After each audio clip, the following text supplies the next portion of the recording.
Rental property investment, or buy-to-let investing as it's more commonly known as in this country, can be a phenomenal long-term strategy. However, the challenge is that you need to get a few things absolutely right if you're going to get this strategy to work for you in 2022.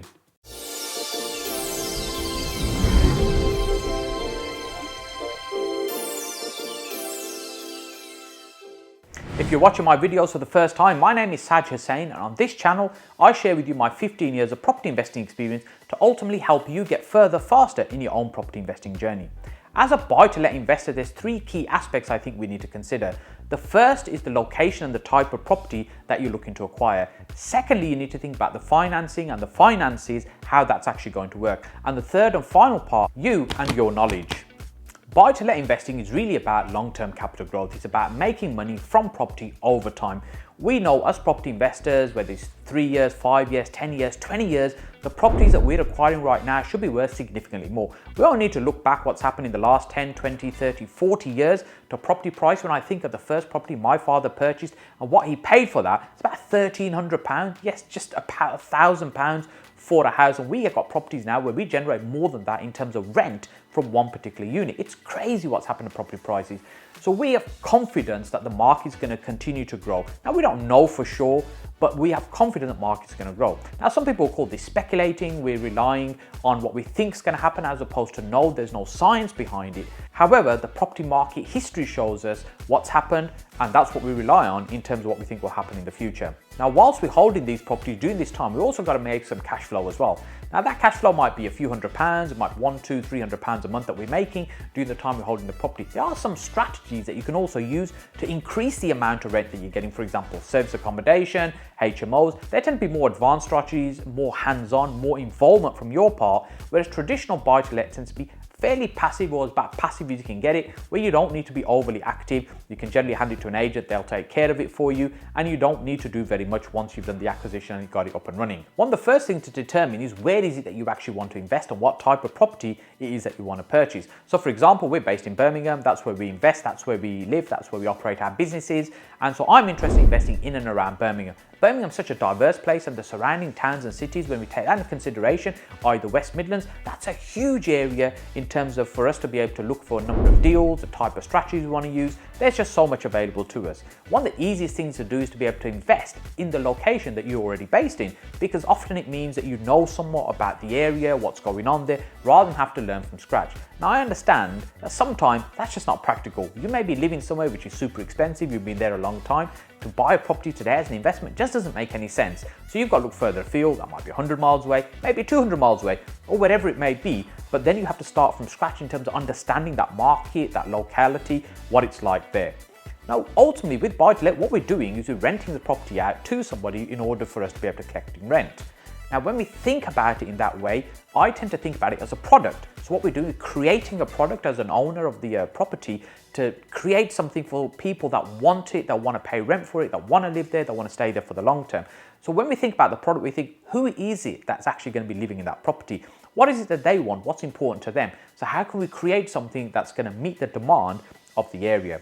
Now, sometimes we can purchase property at super cheap that can produce a fantastic yield on paper. However, when we actually drill down on the numbers, sometimes that isn't the case, where theoretically it looked like we were going to get a certain amount of rent, but it may be that some of those properties are just more work, more effort, you get more problems with the tenants, there's more damage, maintenance, repairs, rent collection can be a challenge. And when you look at the net figures in terms of what you end up with in your pocket, it might be significantly less than what we were looking at when we were looking at that spreadsheet. So it's really important that we don't just rely on the numbers, that we actually get out and do some proper due diligence. That's talking to the agents in the area, talking to other property investors in the area, what works really well, so you can determine what's going to be the right type of investment for you.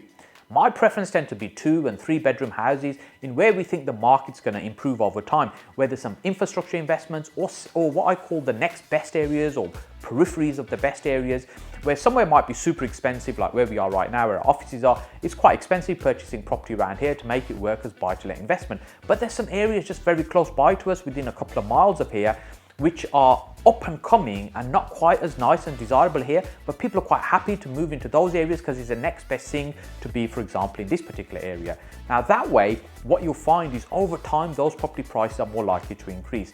And really that's what we want. We want to be somewhere where we get good long-term capital growth. Hey, before we talk about the second key step of financing, what I'd like to do is ask you a favor, and that's to subscribe to the channel. And if you're already subscribed, what to do is click on that share button and share this video with one person you think really should be seeing this. Go ahead, do that right now, and let's get back to the video. The second key factor to consider is your finances. How is it that you're going to finance your purchases? It may be that you're already starting with some money. So let's assume you had £100,000 you're starting with, you're putting £25,000 deposits down on £100,000 purchases, you'll end up with 4 properties. You still need to use some bank finance for the rest, i.e. the remaining 75% of the purchases. So if that's what you're doing, you need to ensure that you've got that lined up. You're talking to the brokers about what type of funding that you can access. If it's your first buy-to-let, so maybe certain hurdles you need to jump over. If it's your 20th buy-to-let, you'll have different hurdles to jump over.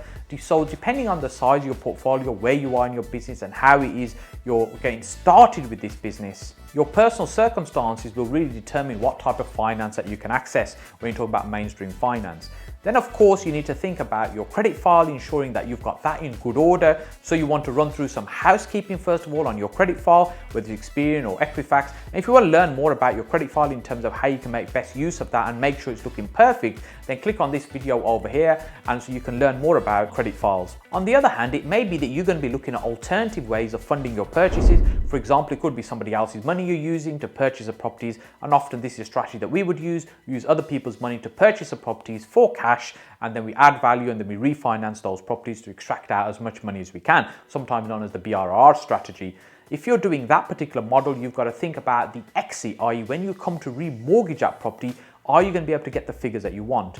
And so again, talking to a mortgage broker, starting with the outcome in mind of where is it you're trying to get to, not what you're trying to do now, not about getting onto the ladder, but how you ultimately going to end up where you want to ensure that you can tap into the right type of financing products. And if you can't, what is it you need to do to be more attractive and ready for that type of financing? A good competent mortgage broker should also be able to help you with other aspects of your buy-to-let financing purchase. So for example, it's not just simple as having a 25% deposit and you'll be able to borrow the rest. You've got to think about what's the overall rent that you'll be able to generate on that property versus what is it that you'll be paying as mortgage payments, and making sure all these things fit and match as well and suit the lender in order for you to be able to get the finance that you want. Buy-to-let investing is about making money over the long term. However, you want to ensure that it's done in a tax efficient structure so you can keep more of that money in your pocket rather than just handing it over to the taxman unnecessarily. If your structure is set up correctly, you can make it more tax efficient. So an early conversation with an accountant around your finances will also help. At the same time, depending on whether you're employed or self-employed, you need to look at your accounting. For example, if you are self-employed, having your self-assessments available. So that way, when you approach the mortgage broker, you've got your credit file in order, you've got all your documentation in order, your bank statements, being able to show how you acquired the deposit, because all these things are going to be asked for so that you can access that financing ready to be able to build that portfolio. And finally, with financing, if you don't already have the funds available in terms of what you're going to use to do the purchasing, then we need to start there in terms of how you're going to tap into that. It may be that you're going to remortgage another property. It might even be your home that you're remortgaging to release that money. It may be pension money that you're going to tap into to be able to release that, to be able to use that, to be able to grow your business. All of these things need to be considered first and lined up first so that you can access the mainstream financing that you'll need to be able to grow the property portfolio. The third and final factor to consider is you, the individual that's going to be running this business, that's going to be operating it, because essentially it is exactly that, a business. So where you're going to invest, why you want to invest there, how much you're going to invest, you're the one that's going to be determining and driving all these things. Ultimately, it will come down to your knowledge, your skill set, how much understanding you have about these strategies, the strategies that you want to implement, and the likelihood of them working in the area that you want to do this. I think it's super important that you take the time, effort and energy to learn and upskill and build the knowledge that you need to really understand how you're going to be able to profit from property using these strategies. However, sometimes people talk about knowledge can be expensive, education can be expensive, but you should try ignorance. Now, if you're investing in property, we're not talking about investing a few £100. Often we're talking about investing hundreds of thousands of pounds, and making a mistake with hundreds of thousands of pounds can be super painful. So it's really important that you've got the understanding, the knowledge, and hey, there's so much available on this YouTube channel. I've got over 300 videos for you to help you with your property investing business. Yes, we also have some training courses and programs as well. If you want to go deeper, you want to learn further, and you want some support and mentoring, just reach out to us and we can certainly help you with that as well.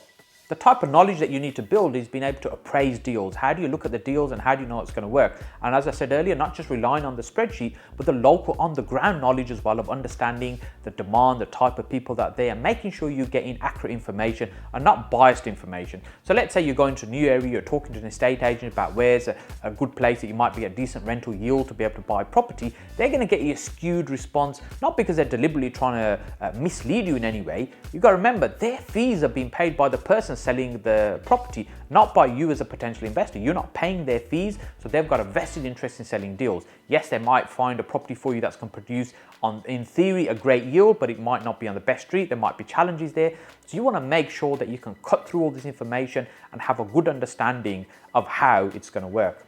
New investors will sometimes get their fingers burnt when it comes to renovation of a property and not knowing how much they need to pay to get a certain level of work done. So you want to build the knowledge and understanding of how much certain things cost when it comes to renovation. And these prices might not be the same throughout the whole country, but generally speaking, they're going to be very, very similar. So you want to ensure that you're not being ripped off when you're renovating that property in order to rent it out. If you want to find out what all the buy-to-let investors are rushing to put their money in buy-to-let investment in terms of which towns and cities, then the great news is I've got a video lined up over here for you which tells you about the 5 hotspots right now. But before you do that, make sure you click on my face down here to subscribe to the channel.